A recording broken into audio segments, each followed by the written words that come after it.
स्वागत है।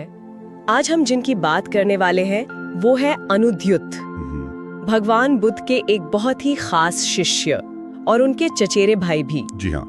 और हमारी ये चर्चा आधारित है अनुद्युत दिव्य दृष्टि के अग्रणी भिक्षु से लिए गए कुछ विचारों पर। तो आज हम समझने की कोशिश करेंगे अनुद्युत के जीवन को, उनकी वो खास क्षमता जिसे दिव्य चक्षु कहते हैं, और ये भी कि कैसे उन्होंने आध्यात्मिक शक्तियों और असली ज्ञान के बीच तालमेल बैठाया। बिल्कुल। और ये देखना बड़ा रोचक है कि कैसे एक, आप कह सकते हैं, राजसी माहौल में पले बढ़े व्यक्ति ने सब छोड़कर भिक्षु बनने का फैसला किया। ये अपने आप में एक बड़ी यात्रा है। हाँ, ये तो है।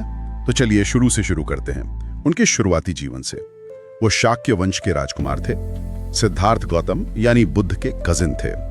तो जाहिर है जीवन तो काफी ऐशो आराम वाला रहा होगा। हाँ बिल्कुल, विलासिता तो थी ही, लेकिन बुद्ध की शिक्षाओं का, उनके विचारों का उन पर बहुत गहरा असर पड़ा।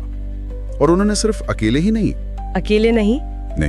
उन्होंने अपना शाही जीवन छोड़ा और उनके साथ साथ भद्य, आनंद, किम्बिल, भगु और देवदत्त जैसे दूसरे शाक्य राजकुमार भी थे। वो सब एक साथ निकले थे भिक्षु बनने। अच्छा, ये तो काफी बड़ा समूह था फिर।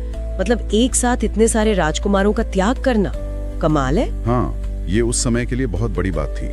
दिखाता है कि बुद्ध के विचारों में कितनी शक्ति थी। और भिक्षु बनने के बाद कहते हैं अनुयुद्ध बहुत मेहनती थे, ध्यान साधना में एकदम लगे रहते थे। बहुत ज्यादा। वो शायद सबसे परिश्रमी ध्यानियों में गिने जाते थे। उनकी लगन असाधारण थी। और इसी लगन का नतीजा था वो दिव्य चक्षु, है ना? ये क्षमता क्या थी असल में? हाँ, इसी गहन साधना से उन्हें ये सिद्धि मिली। दिव्य चक्षु मतलब दिव्य आंख। इससे वो प्राणियों को उनके कर्मों के हिसाब से देख पाते थे। कर्मों के हिसाब से?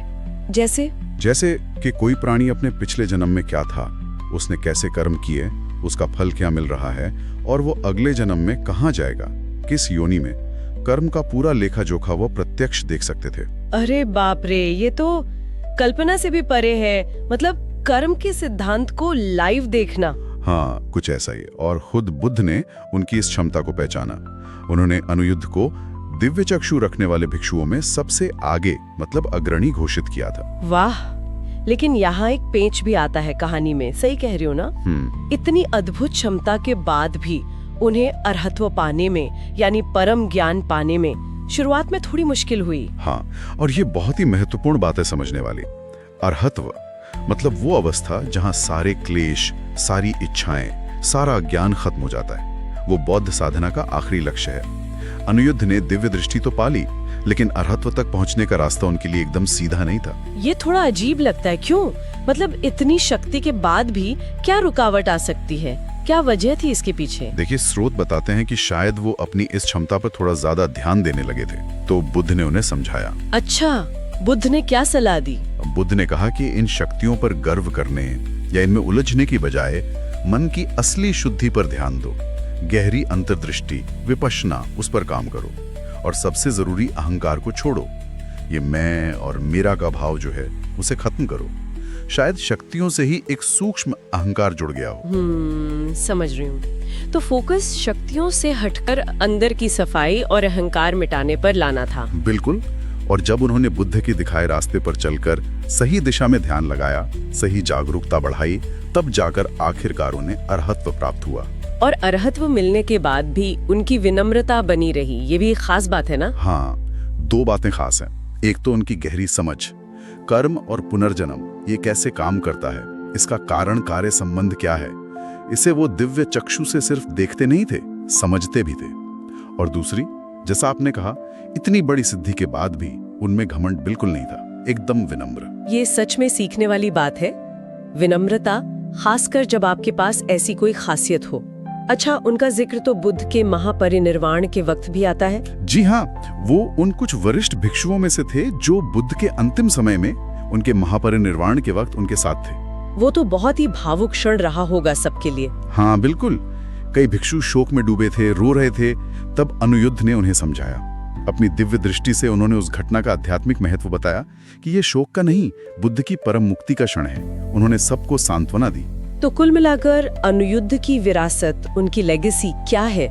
बौद्ध धर्म में उन्हें कैसे याद किया जाता है? उन्हें एक ऐसे आदर्श भिक्षु की तरह देखा जाता है जिन्होंने असाधारण क्षमता जैसे दिव्य चक्षु और असली ज्ञान और गहरी विनम्रता के बीच एक परफेक्ट बैलेंस बनाया। उनका जीवन ये सिखाता है कि आध्यात्मिक रास्ते पर या कहीं भी खास योग्यताएं या शक्तियां मिल सकती हैं, पर असली मंजिल है खुद को जानना, अहंकार को मिटाना।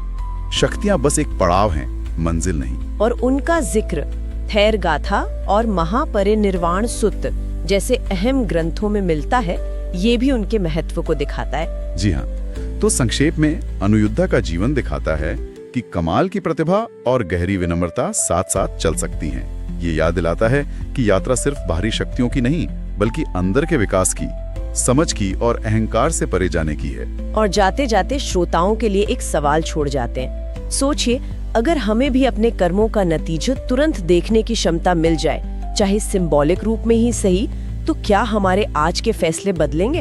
हाँ, या फिर किसी भी फील्ड में सिर्फ स्किल बढ़ाने और अंदरूनी समझ और विनम्रता बढ़ाने के बीच सही संतुलन कितना जरूरी है, इस पर भी सोचा जा सकता है।